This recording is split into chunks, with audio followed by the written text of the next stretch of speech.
Looking to improve your fitness or get back into running? Samsung is about to launch something that could make a big difference for you.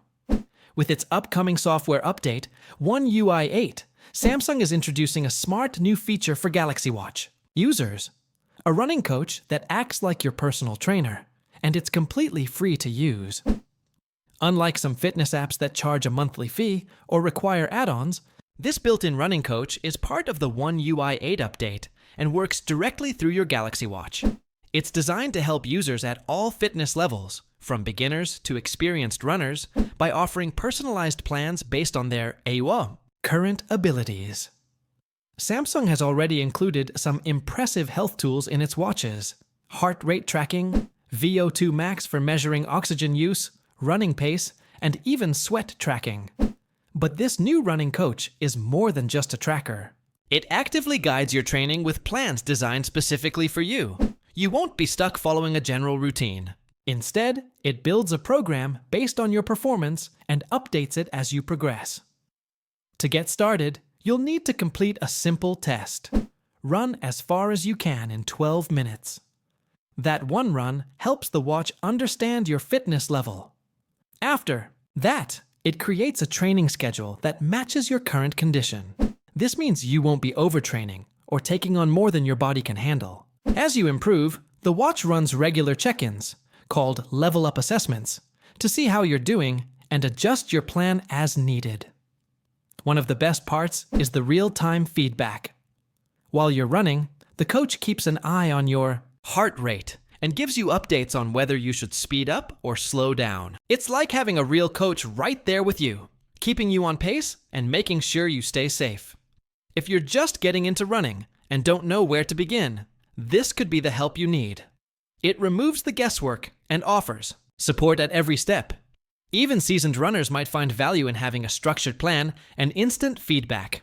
Now, let's talk about when you can get this. Samsung hasn't shared an exact date yet, but the One UI 8 beta is expected to start soon. Typically, Samsung rolls out beta versions to its latest phones first, and this year's Galaxy S25 series is likely first in line.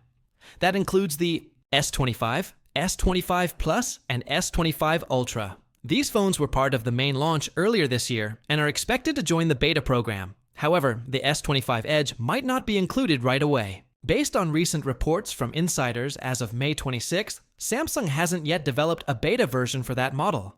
This isn't unusual. Samsung often leaves out Edge and Fan Edition models during early beta stages. Also, Samsung plans to launch the Galaxy S25 FE later this year. Why is Samsung already working on a phone that won't launch for another year?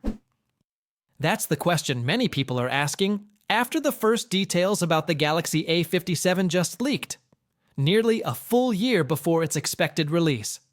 And while it's still early, the leak gives us a sneak peek into what Samsung might be planning for one of its most popular mid-range phones. Samsung's Galaxy A series continues to outsell its premium Galaxy S series every year. Even though the flagship phones make more money per unit, it's the mid-range Galaxy A phones that fly off the shelves in much higher numbers. The reason is simple. These phones offer solid features at much more affordable prices.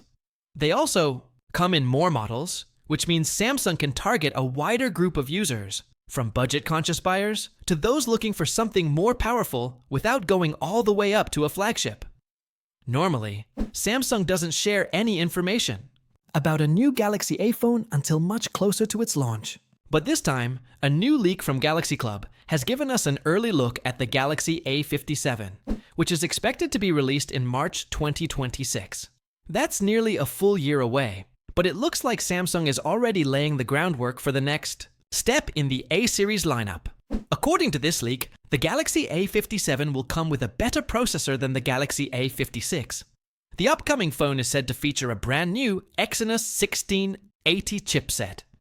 Now, this chip hasn't been officially announced yet, so we don't have any benchmark results or confirmed specs. But naturally, we can expect at least some improvement in performance over the Exynos 1580, which powers the current Galaxy A56. Interestingly, the internal codename for this new chip is Terra. and it's said to come with an X-Clips 550 graphics processing unit, or GPU. This GPU is based on AMD's architecture. That's notable, since AMD's technology is often seen in high-end graphics systems. However, if we compare it to the Exynos 1580's X-Clips 560 GPU, this new setup might not be a massive leap forward, at least on paper. Still, we should wait for actual performance tests before jumping to conclusions. Samsung has been following a pretty regular pattern with its A-series launches. The Galaxy A55 and Galaxy A56 both came out in March, so it's likely the Galaxy A57 will follow the same timeline in 2026. That gives Samsung a lot of time to finalize all the features and upgrades, and it gives us plenty of time to hear about more leaks before the phone officially launches. What we don't know yet is whether Samsung will bring bigger design changes, a better camera system, or more display improvements to the A57. But if past launches are any clue, the company will probably focus on small but meaningful upgrades. Hey tech fans! Welcome back to our channel. In today's video, we will know everything about the upcoming Pixel 10, Pixel 10 Pro, and the Pixel 10 Pro XL, especially the new colors, pricing, and some pretty big upgrades under the hood. What if Google finally nailed it this time? What if the Pixel 10 is the phone that finally makes people switch from iPhones or Galaxy devices? Well, based on the latest leaks, that might not be too far off. Let's start with the most exciting part. For the very first time, the Pixel 10 series will be powered by a chip that's been designed completely by Google from the ground up. It's called the Tensor G5, and unlike the past Tensor chips, this one won't be borrowing pieces from Samsung's Exynos lineup. That means no more Samsung 5G modems either. Instead, Google has switched to using a modem from MediaTek, and the actual chip will be manufactured by Taiwan Semiconductor Manufacturing Company, using its third-generation 3nm process. This is a big leap forward from last year's Tensor G4, which was made using Samsung's older 4nm process. Now, you might be wondering, what difference does all this actually make? In simple terms, it should mean faster performance, better power efficiency, and fewer heating issues. And because Google has full control over the chip this time, it also gives them more flexibility to add custom features and optimize the entire Pixel experience. So whether you're playing games, using the camera, or just browsing, everything should feel a lot smoother and smarter. Another big highlight is that the Pixel 10 series is expected to launch with Android 16 right out of the box and get 7 years of updates. That means the phones will keep getting new Android versions all the way up to Android 23. That kind of long-term support is rare in Android phones and could be a strong reason to upgrade or switch from other brands. Now let's talk about the design.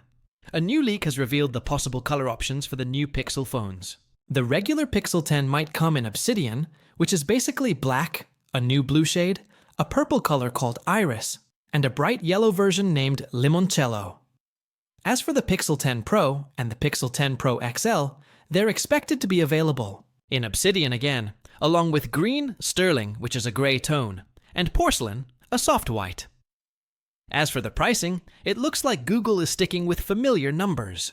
The Pixel 10 is rumored to start at $799, the same price as the Pixel 9. The Pixel 10 Pro could start at $999, and the Pixel 10 Pro XL might begin at $1,199, which is $100 more than last year's XL model.